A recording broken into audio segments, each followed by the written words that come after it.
हाय, मैं हूं आदित्य श्रीवास्तव और आप मुझे अभिजीत के नाम से जानते हैं। For more episodes of CID, subscribe to Sony Pal and hit the bell icon.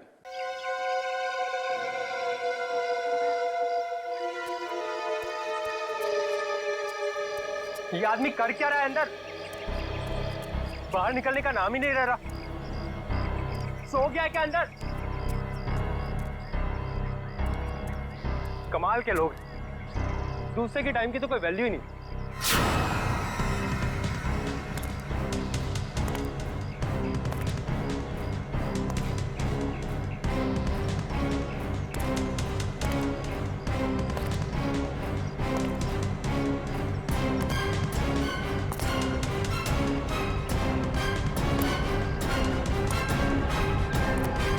Sir,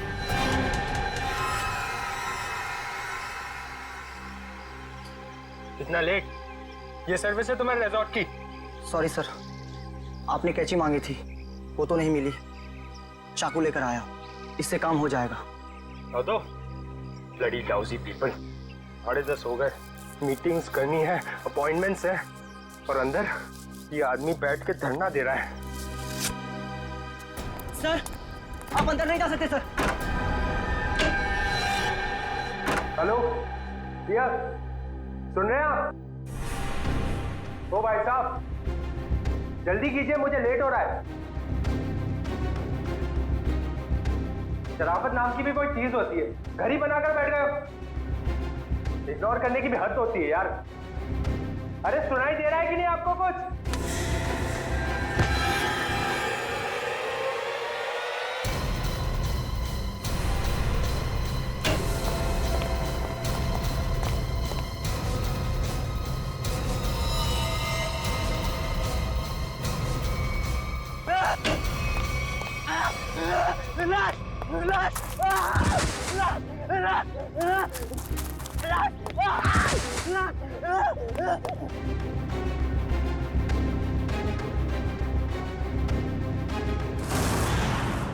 हाँ मैं पार्टी में आने की कोशिश करूंगी। कुछ प्रॉमिस नहीं कर सकती, मेरा जॉब ही कुछ ऐसा है यार, कभी भी कुछ भी हो सकता है। ठीक है, चल अब मैं रखती हूँ, बाय। नहीं, बिल्कुल नहीं चलेगा। रात को 1 बजे 2 बजे कोई भी कभी भी आके चले जाएगा। जवान लड़की के घर में रात के टाइम में किसी लड़के का आने का मतलब हम अच्छी तरह से जानते हैं। क्या चल रहा है यहाँ पे? हाँ, और ये रो क्यों रही है? आप इनसे ही पूछिए ना, इसने क्या चाला रखा है यहाँ पे। देखिए मैडम, ये सोसाइटी है और हम सब फैमिली वाले हैं, और ये कैसी कैसी हरकतें करके रखी हैं यहाँ। हरकतें? आपका क्या मतलब है? इसका मतलब ये है कि ये दोनों लड़के रात बिरात इसके घर आते हैं, दरवाजा खटखटाते हैं, शरारत करते हैं। और तुम एक बात कान खोलकर सुन लो, तुम यहाँ से खुद से चली जाओ, नहीं तो हम सब मिलकर तुम्हें जबरदस्ती यहाँ से निकाल देंगे। एक मिनट, शांत हो जाइए आप लोग। कौन है ये लोग? मुझे नहीं मालूम कौन है ये। 2 दिन से मेरी रूम पार्टनर नहीं है, और ये लोग रोज रात को आके मुझे तंग करते, जबकि मैंने इनको कभी देखा भी नहीं है। देख जिया, झूठ मत बोल। तू ही हमें बुलाती है और अब पहचानने से मना कर रही है। हाँ, कसम से हमेशा खुद ही फोन करके बुलाती है हमें। देखो, झूठ मत बोलो, मैं तुम लोगों को नहीं जानती हूँ। पता नहीं ये लोग मुझे क्यों बदनाम कर रहे हैं। देखो, झूठ और सच का फैसला कहीं और जाकर करना, समझी? गुप्ता जी, इस बात का फैसला अब अभी कीजिए आप, और अगर आपसे भी नहीं होता है तो हम सब मिलकर इस लड़की का कमरा खाली कर देंगे। प्लीज सर, ऐसा मत कीजिए। देखो, मैं तुम्हें भाड़े पे एक घर देने के वक्त कहा था ना, हमारे सोसाइटी का रूल बहुत सख्त है। क्या बोला था ना? बोला। प्लीज सर, इसमें मेरा कोई कसूर नहीं। फिर भी 2 दिन में मेरी रूम पार्टनर आ जाएगी, तब मैं अपना सारा सामान यहाँ से शिफ्ट कर लूंगी। ओके, 2 दिन का टाइम देता हूँ, लेकिन 2 दिन में रूम खाली हो जाना चाहिए, समझी? तुम दोनों भागो यहाँ से। अरे चलो निकलो। ठीक है जिया, ये तूने अच्छा नहीं किया। हाँ। पहले खुद ही हमें बुलाती है और फिर इंसल्ट करती है। कमाल है यार। चल चल। जिया, रोम, अगर तुम बेकसूर हो तो सच सामने आ जाएगा। रोम।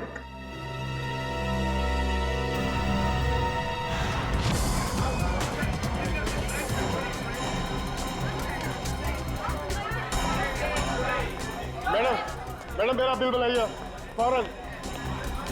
सुनिए जरा शांत हो जाइए। देखिए यहाँ पर खून हुआ है, जब तक हमारा इन्वेस्टिगेशन पूरा नहीं होता कोई ये होटल छोड़कर नहीं जाएगा। मैडम आप भी ध्यान में रखिए, कोई भी गेस्ट नहीं जाएगा यहाँ से, समझे?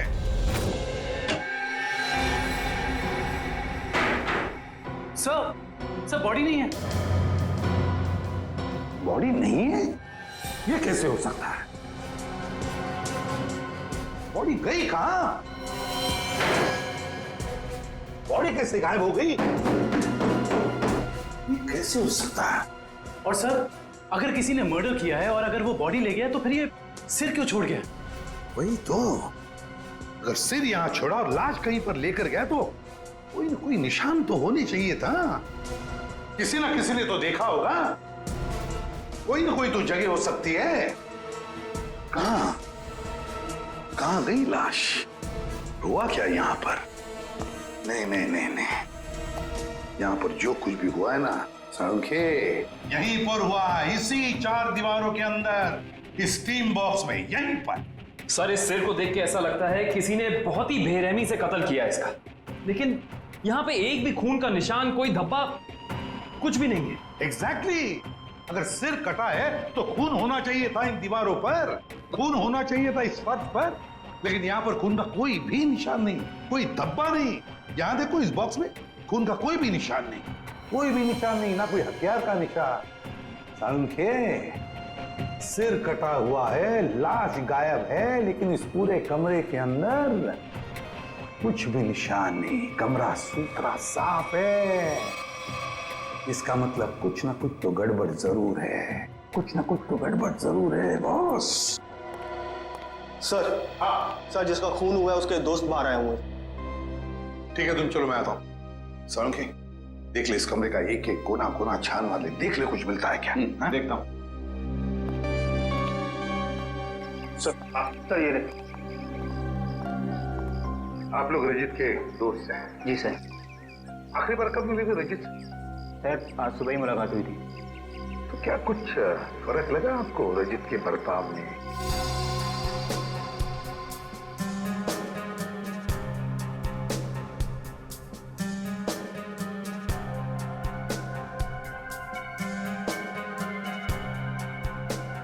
सर ऐसी तो कोई बात नहीं है। इनफैक्ट हम जिम से साथ में ही आ रहे थे, कॉरिडोर में मेरी उससे बात भी हुई, बहुत फ्रेश और बहुत खुश लग रहा था। अरे रजित, कैसी रही तुम्हारी मसाज? हाँ हल्का महसूस कर रहा हूँ। सेमिनार के लिए आए पर ऐसा लग रहा है वेकेशन के लिए आए हैं। मुझे लगा तुम वाकई में वेकेशंस के लिए ही आए हो। अरे कहीं सेमिनार में सो मत जाना। नहीं, मैं आधे घंटे के लिए स्टीम बात कर लूँ, फिर टॉक्सिन्स भी क्लीन हो जाएंगे और मैं फ्रेश भी लगूंगा। सर उसके बाद हम दोनों यहाँ स्टीम रूम में आए और वो स्टीम रूम का अटेंडेंट रिकी, सर रिकी ने ही स्टीम रूम तैयार किया था रजित के लिए। Good morning sir. Good morning Ricky. 10 बजे का अपॉइंटमेंट है मेरा। Yes sir. सर आप साइन कर दीजिए। Thank you sir. आइए सर।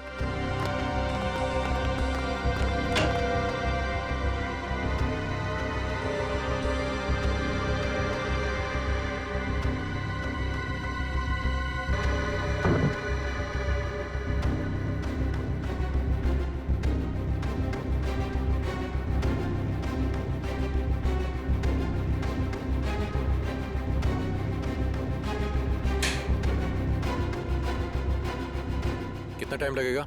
सिर्फ 25 मिनट। चल रजित एंजॉय कर, ब्रेकफास्ट में मिलते हैं। चल ठीक है, ओके। स्टीम रूम का अटेंडेंट रिकी। रिकी, ये स्टीम रूम का अटेंडेंट रिकी कहाँ है? जरा बुलाओ उसे।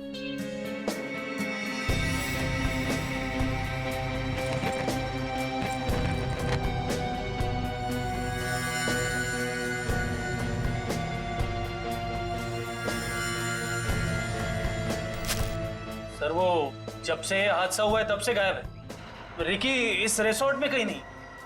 रिकी गायब है? जब से हादसा हुआ रिकी गायब है। इस रिकी का पता लगाना पड़ेगा। सर, खून एक और लाश उधर है।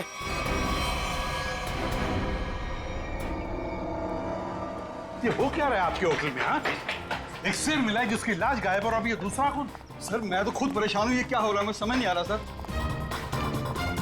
अब बाहर फेरिए।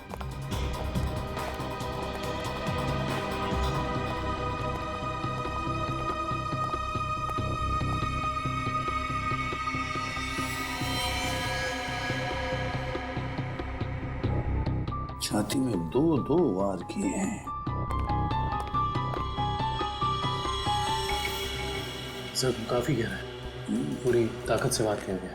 हाँ,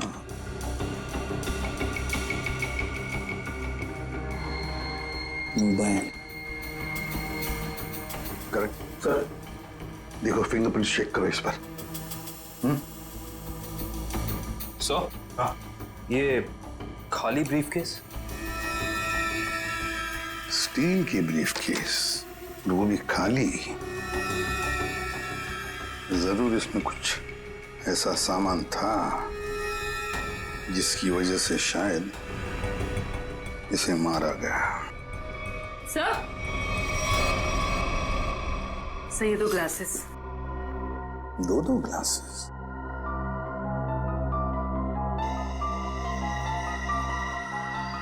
लिपस्टिक वगैरह के तो कोई मार्क नहीं, लेकिन एक बात तो पक्की है कि यहाँ पर इसे मिलने कोई आया तो था जरूर।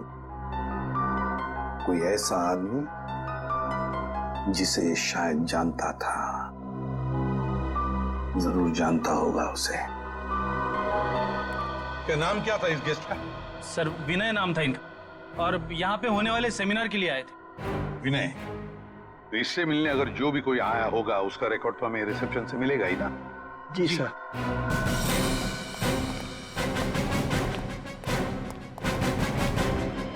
देखो विनय के बारे में और कुछ जानना चाहते हैं हम लोग। ये विनय कब आया था यहाँ पर? सर मिस्टर विनय ने आज सुबह ही चेक इन किया था हमारे रिजॉर्ट में, करीब 8 बजे। 8 बजे? जी। अकेले ही आया था या कोई साथ में भी था उसके? अब नहीं सर, वो अकेले ही थे। उनके रूम में कोई बाहर से विजिटर आया था? नहीं सर, बाहर से तो कोई नहीं आया था, लेकिन उनके सेमिनार से उनके रूम में कोई गया हो तो उसका पता नहीं हमें। अच्छा, विनय के बारे में कुछ खास बात याद आती है तुम्हें? मेरा मतलब है कुछ भी, यू नो? आपके रिसोर्ट में इस ब्रीफकेस के लिए कोई पर्सनल लॉकर है? आई एम सॉरी सर, हमारे रिजॉर्ट में ऐसी कोई फैसिलिटी नहीं है। ओके। हाँ सर, उनके पास एक छोटा सा स्टील का ब्रीफकेस था जिसे वो कुछ ज्यादा ही संभाल के रख रहे थे, और उसके लिए उन्होंने पर्सनल लॉकर के बारे में भी पूछा, बट सर हमारे रिजॉर्ट में ऐसी फैसिलिटी नहीं है। स्टील का ब्रीफकेस? लगता है ये वही स्टील का ब्रीफकेस है जो हमें उसके बेड पर से मिला है। जरूर उसके अंदर कोई कीमती, कोई इंपॉर्टेंट सामान होगा। सर ऐसा भी तो हो सकता है कि इस विनय की मौत का यही कारण हो। हाँ सर, विनय के रूम में कोई होटल के बाहर से नहीं, होटल के अंदर से आया था, और दोनों साथ में ही बैठे थे।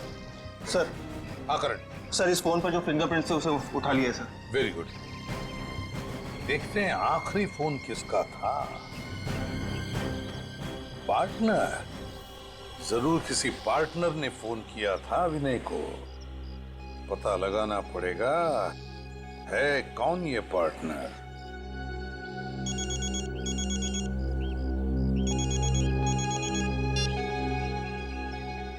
हेलो। हाँ, तुम आज से ही काम शुरू कर दो, ये जरूरी है।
जिया,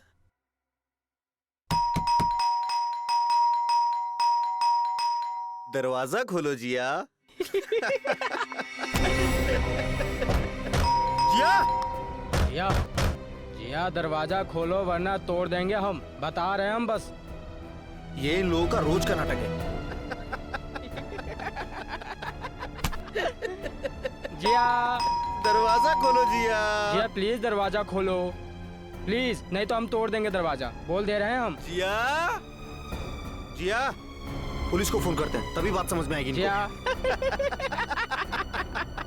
दरवाजा खोलो जिया। जिया,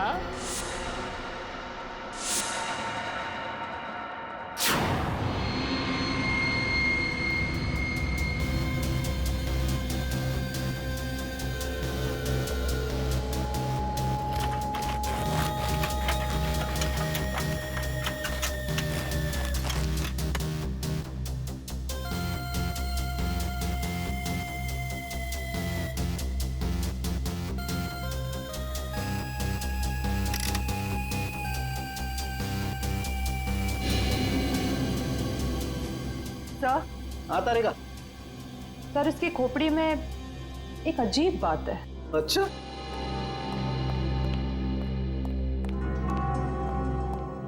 क्या अजीब बात है?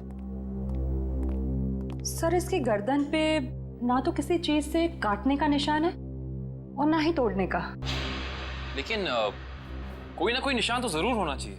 हाँ, कोई निशान तो होना ही चाहिए। अगर हथियार का नहीं है तो किसी और चीज का निशान होना चाहिए जिससे मारा गया। और इसकी खोपड़ी का अंदर का हिस्सा बिल्कुल खाली है। ऐसा लगता है जैसे कि सारी चीजें पिघलकर बह गई हो। ऐसा कैसे हो सकता है तारिका? इसके अंदर कोई मोम तो होता नहीं, खून है, मसल्स हैं, टिश्यूज हैं। हाँ, लेकिन ये खोपड़ी बिल्कुल खाली है। अच्छा तारिका, इसकी खोपड़ी में से जो फ्लूइड निकला था, तुम उस फ्लूइड को चेक करो, उसमें जरूर कुछ ना कुछ मिलेगा। सर,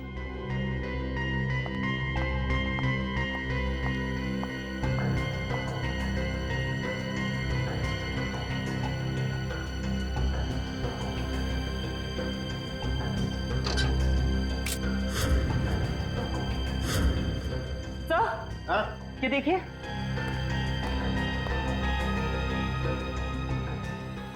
अरे एसिड, इसकी खोपड़ी के अंदर एसिड। सर इसका मतलब है एसिड या किसी केमिकल से इसके सर के अंदर के हिस्से और इसके शरीर को पिघला दिया गया और फिर स्टीम बॉक्स के ड्रेन पाइप से बाहर निकाला गया। हाँ, और वो भी 30 मिनट के अंदर। सर ये कैसे हो सकता है? हमने तो पढ़ा था कि कॉन्सेंट्रेटेड एसिड में किसी भी बॉडी को पिघलने के लिए कम से कम 20 घंटे लगते हैं। You're right, श्रेया, 20 घंटे ही लगने चाहिए, लेकिन इस केस में ऐसा नहीं हुआ। एक और बात, इस ड्रेन पाइप में मुझे कैल्शियम फॉस्फेट, जिससे इंसान की हड्डियां बनती हैं, वो और कुछ टिश्यूज के टुकड़े मिले हैं। मुझे लगता है जिस एसिड से इस आदमी के शरीर को पिघलाया गया है, यह एसिड किसी की इन्वेंशन है, कोई नई खोज। हाँ सर, उस बॉटल के निचले हिस्से से जो निशान बना था जिस केमिकल से, वो भी एसिडिक है और हमारे किसी केमिकल से मैच नहीं करता। लेकिन सर, अगर इस एसिड ने रजीत की बॉडी को पिघला दिया, तो फिर वो स्टीम बॉक्स क्यों नहीं पिघला? वो इसलिए क्योंकि ये एसिड किसी मेटेलिक चीज को नहीं पिघलाता है, और इसीलिए इस एसिड को कांच की बोतल में रखा गया था। सर फिर तो उसे बहुत दर्द हुआ होगा। नहीं वंश, मुझे नहीं लगता है इसे दर्द महसूस हुआ होगा। क्यों सर? क्योंकि श्रेया पहले इसे बेहोश कर दिया गया था। मतलब पहले इसे बेहोश किया गया, फिर मारा गया, उसके बाद स्टीम बॉक्स की ड्रेन पाइप से बहा दिया गया। बहुत ही डरावना और भयानक तरीका है किसी की जान लेने का। हाँ, और बहुत ही अजीब भी। ये सब कैसे किया गया होगा, ये कौन सा एसिड है, ये सब पता लगाने के लिए मुझे थोड़ा वक्त लगेगा। लेकिन सर, अगर ये किसी का आविष्कार है, नई खोज है, तो जाहिर सी बात है उसने इसके पेटेंट को रजिस्टर करवाया होगा। बिल्कुल करवाया होगा। इंटरेस्टिंग। इसका मतलब जिसने भी पेटेंट रजिस्टर करवाया है, उसकी सारी इंफॉर्मेशन हमें गवर्नमेंट ऑफिस से मिल सकती है। हेलो, क्या? रजीत का? ओके। अभी पता चला है कि विनय ने जिस पार्टनर वाले नंबर पे फोन किया था वो और किसी का नहीं बल्कि रजीत का नंबर था। इसका मतलब विनय और रजीत एक दूसरे को जानते थे और रिजॉर्ट में विनय के कमरे में हमें जो 2 ग्लासेस मिले थे उनमें से एक ग्लास शायद रजीत का था। अब तो विनय के घर वालों से ही पता करना पड़ेगा। लगता है रिकी घर पर नहीं है। तोड़ दो दरवाजा।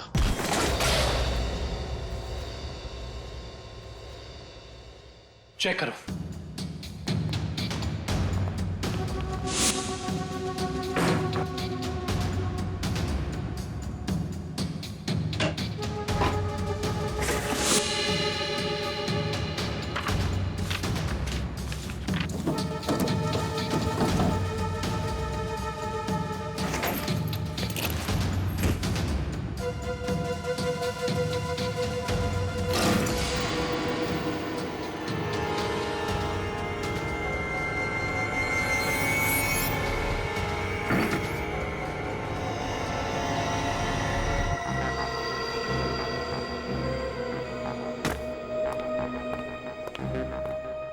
ये बॉटल देखो, इसका नीचे का हिस्सा बिल्कुल वैसे ही है जैसा निशान हमें रिजॉर्ट के स्टीम रूम में मिला। ओह, तो इस केमिकल से रिकी ने रजीत की बॉडी पिघलाकर उसका खून कर दिया है। हाँ, लेकिन एक स्टीम रूम का अटेंडेंट किसी को इतनी चालाकी से नहीं मार सकता। ये उसके दिमाग का काम हो ही नहीं सकता।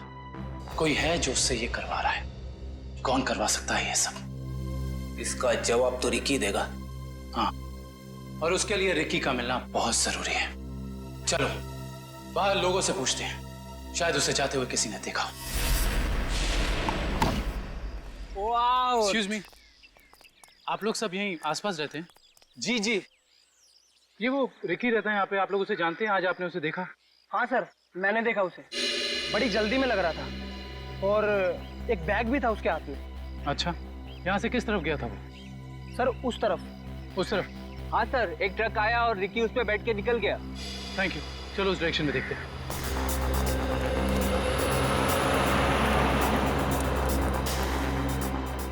ये देखो, यहाँ पे रेत गिरी है, शायद ट्रक से गिरी होगी। इसका मतलब जिस ट्रक में रिकी गया वो ट्रक बिल्डिंग मटेरियल लेके जा रहा था। यहाँ आसपास कुछ कंस्ट्रक्शन चल रहा है, ढूंढना पड़ेगा।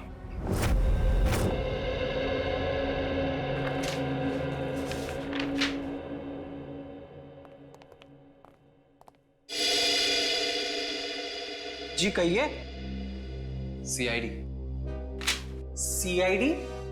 जी, पिछले हफ्ते में जितने भी एसिडिक केमिकल्स को पेटेंट कराया गया है उन्हें रजिस्टर करवाने वालों के नाम और पते हमें चाहिए।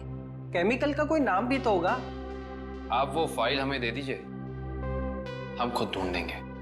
ठीक है।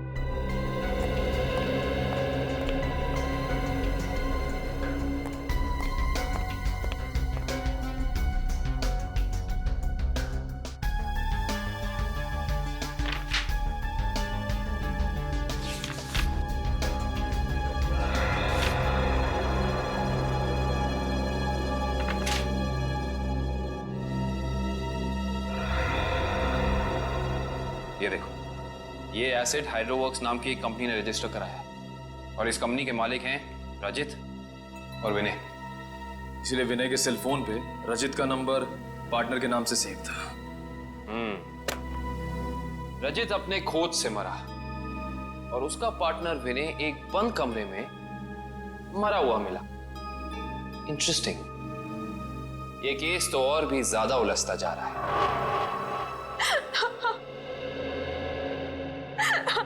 नैना जी, हमें भी बहुत दुख है विनय की मौत का। हम आपका ज्यादा वक्त नहीं लेंगे। हाँ, लेकिन आपसे थोड़ी जानकारी चाहिए हमें। मुझे तो अभी भी समझ नहीं आ रहा कि विनय से किसी की क्या दुश्मनी हो सकती है। बेहद शरीफ और मिलनसार इंसान थे मेरे विनय। अच्छा, ऐसा कोई हादसा या कभी उनकी किसी के साथ कोई तू तू मैं हुई हो या कोई दुश्मनी, कुछ याद है आपको? दुश्मनी तो कोई नहीं थी, पर हाँ, कुछ दिनों से उन्हें कुछ धमकी भरे फोन जरूर आ रहे थे। धमकी? कौन थे ये लोग? मालूम नहीं, पर मैंने बहुत समझाया उन्हें कि उन्हें जाके पुलिस में कंप्लेन कर देनी चाहिए, पर उन्होंने मेरी एक ना सुनी। कहते रहे कि कोई मजाक कर रहा होगा, सीरियसली लिया ही नहीं इस बात को। नैना जी, आप हमें हाइड्रो वर्क्स के बारे में क्या बता सकती हैं? हमारी इंफॉर्मेशन के हिसाब से विनय और रजीत दोनों पार्टनर्स थे और इन दोनों ने मिलकर एक बहुत ही खास केमिकल की खोज की थी। देखिए, मैं बस इतना जानती हूँ कि वो दोनों साथ में काम कर रहे थे, बस। देखिए नैना जी, उसी केमिकल का इस्तेमाल करके पहले किसी ने रजीत को और फिर विनय को मार डाला। ऐसा कैसे हो सकता है? वो केमिकल तो विनय अपने साथ लेकर जाने वाले थे, एक ब्रीफकेस में। उन्हें सेमिनार में कुछ पेपर सबमिट करने थे और वहीं उन्हें रजत से भी मिलना था। अच्छा नैना जी, क्या पहले कभी ऐसी कोई घटना हुई है जिससे हमें कोई सुराग मिल सके? ऐसा कुछ खास तो नहीं, पर हाँ, कॉलेज के दिनों में जब वो जूनियर कॉलेज में पढ़ते थे तब कुछ तो केस हुआ था जिसकी वजह से उन्हें कॉलेज से रेस्ट्रिकेट कर दिया गया था। अच्छा, वो केस क्या था, कुछ उसके बारे में पता है आपको? देखिए, मैं ज्यादा कुछ नहीं जानती, पर बस इतना पता है कि कुछ तो केस हुआ था जिसकी वजह से उन्हें रेस्ट्रिकेट कर दिया गया था बेवजह। कौन सा कॉलेज था ये? GRN college. Thank you. Vinay और रजीत के खून का इस कॉलेज की घटना से क्या संबंध है, पता करना पड़ेगा।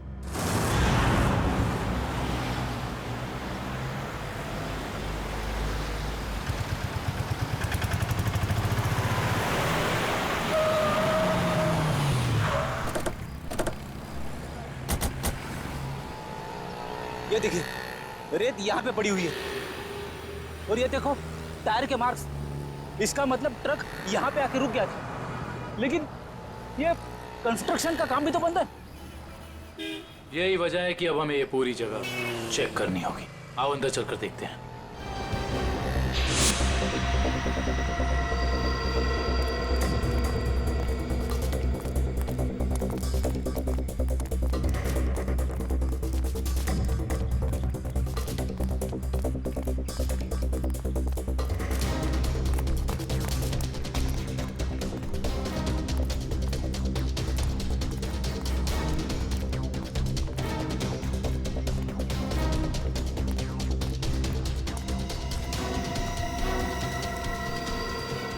सर, रिकी यहाँ पे है।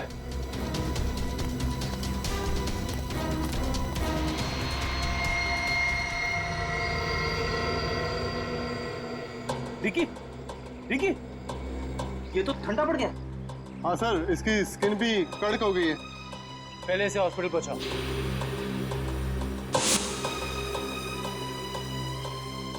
इशिता, एम्बुलेंस बुलाओ।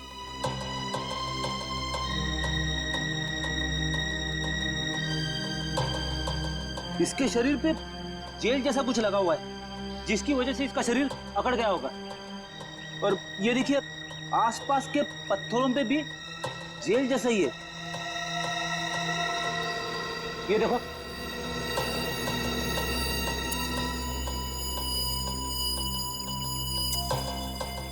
ये जेल क्या है इसके बारे में तो पता करना होगा। इन टुकड़ों को लैब ले चलो। जिस तरीके का केमिकल हमें क्राइम स्पॉट पे मिला है, उसी तरह का केमिकल मैंने बनाया है और ये केमिकल मैं इस बॉक्स में डालता हूं। अरे का बॉडी टेम्परेचर मिला? नॉर्मल है सर। गुड। इस स्टीम बॉक्स में जो बॉडी है, ये लगभग इंसान की बॉडी की जैसे ही है। आपका कहने का मतलब है क्लोन की तरह? ऐसा ही समझ लो। अब इस मशीन में हमने जो केमिकल डाला है, उसकी स्टीम हम स्टीम बॉक्स में पास करते हैं। लगभग 30 मिनट तक हम स्टीम पास करते हैं। उसके बाद देखते हैं क्या होता है।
गजब हो गया सर, 30 मिनट में पूरी बॉडी डिसॉल्व हो गई।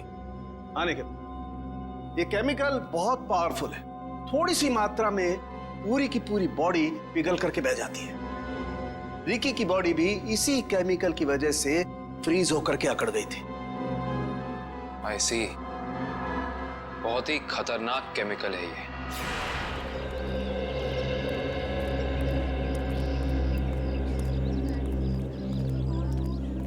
एक्सक्यूज मी, हम लोग सीआईडी से 2005 के केस के सिलसिले में आपसे थोड़ी पूछताछ करनी थी। 2005? ये तो बहुत पुराना केस है, लगभग 9 साल पुराना। आप रमेश जी से पूछिए, वो यहाँ के सीनियर हैं। Thank you. रमेश जी, हम लोग सीआईडी से 2005 में एक घटना हुई थी जिसमें रजित और विनय का नाम आया था।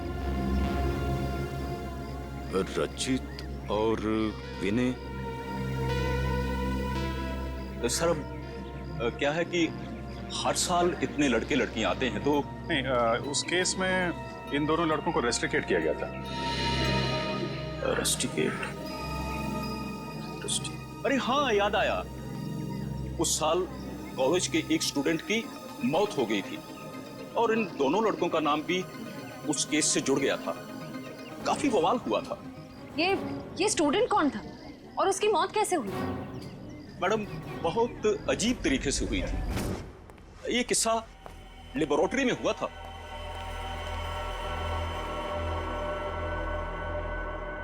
इतनी देर तक कौन काम कर रहा है? कौन काम कर रहा है?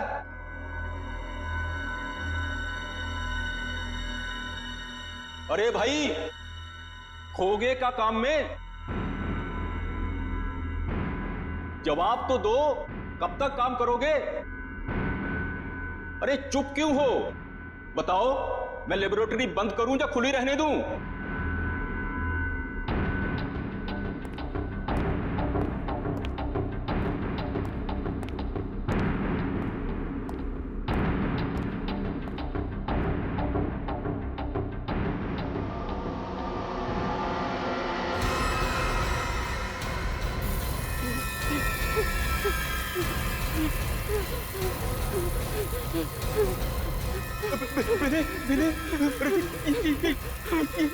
ये देखो संपत को क्या हो रहा है? सर बचाइए इसे, प्लीज कोई बचाओ इसे। सर देखिए ना संपत को क्या हो रहा है। सर देखिए ना। क्या कुछ करो भाई। सर क्या हो रहा है, देखिए ना।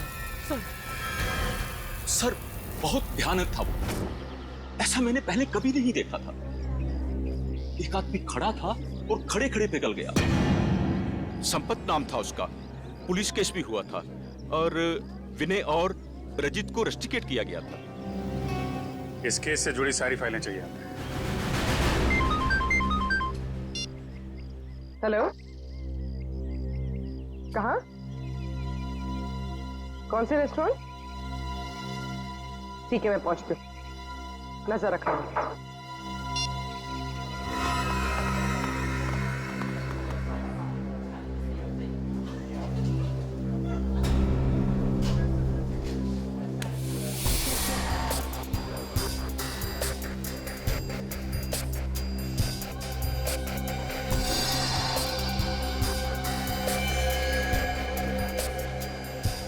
मजा तो आता है यार। अरे काहे का मजा यार? पता है, रात को जैसे ही जाते हैं ना उसके घर के सामने, तभी चौकीदारों को पटाना पड़ता है।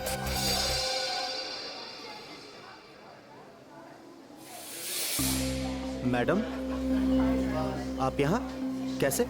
तुम लोग क्या समझते हो? तुम लोग कुछ भी करते रहोगे और तुम्हारा कोई कुछ नहीं बिगाड़ सकता। मैडम, हमने क्या किया? एक लड़की का जीना हराम कर रहे हो और पूछ रहे हो क्या किया है? टेढ़ी बात करोगे ना तो सीधा करना हमें आता है। क्यों कर रहे हो ये सब? मैम, हम खुद नहीं गए उसके घर, वो खुद ही हमें बुलाती थी। हम पहले भी बता चुके हैं मैम आपको। और मैडम, आपको जानना ही है तो आप जिया से बात करो ना। वो क्यों बुलाती है हमें? वो झूठ नहीं बोलती है।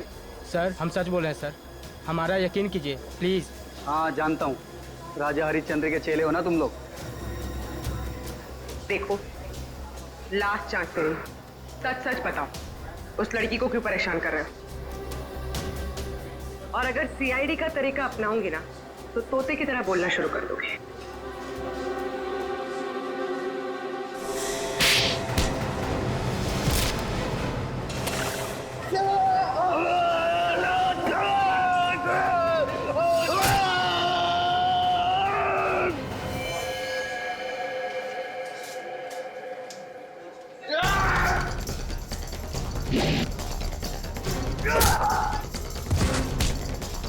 लड़कियों को छेड़ता है।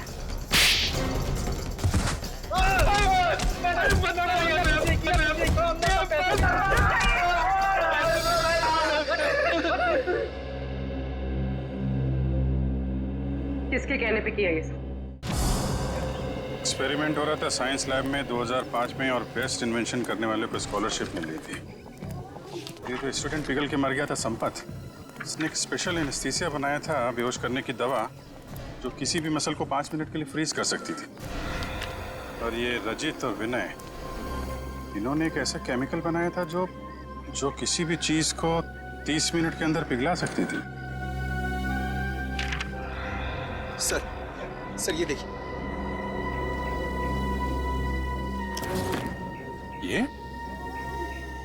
ये भी उस वक्त कॉलेज में था, पर ये बात उसने हमसे छुपाई।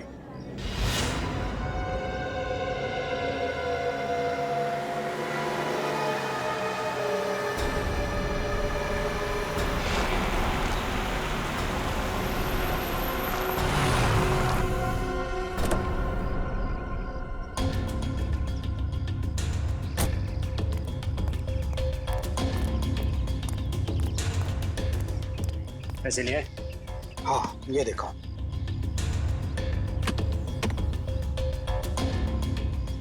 अब खुश?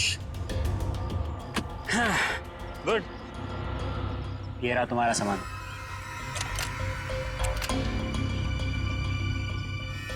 तो ये है दुनिया का सबसे बड़ा आविष्कार जो अब मेरा होगा। बिल्कुल तुम्हारा है। Thank you. वेलकम।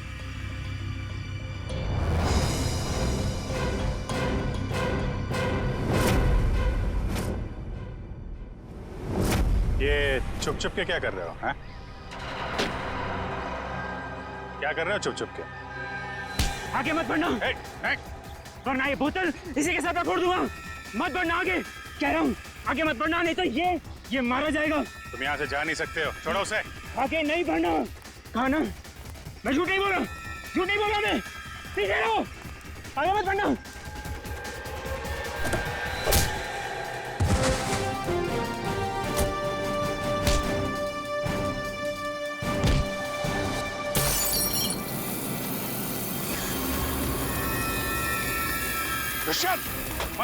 हॉस्पिटल लेकर आओ जल्दी।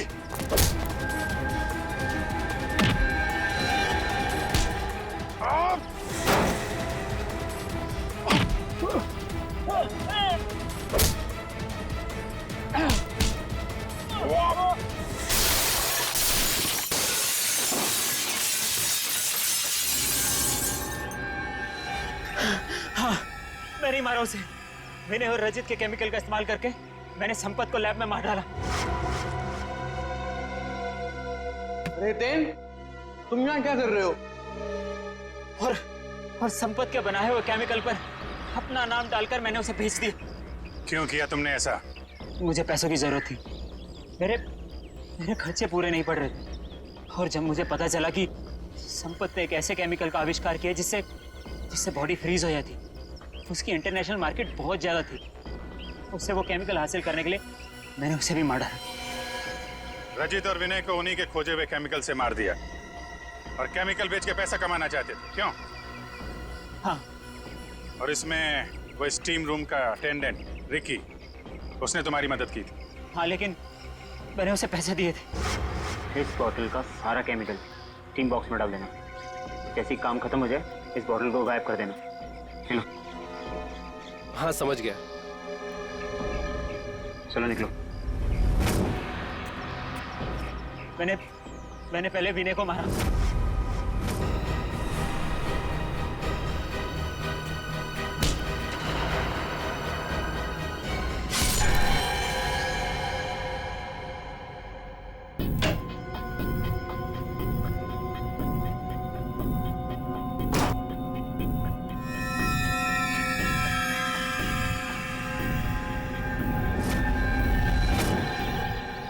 और फिर रिकी की मदद से मैंने रजित को खत्म कर दिया।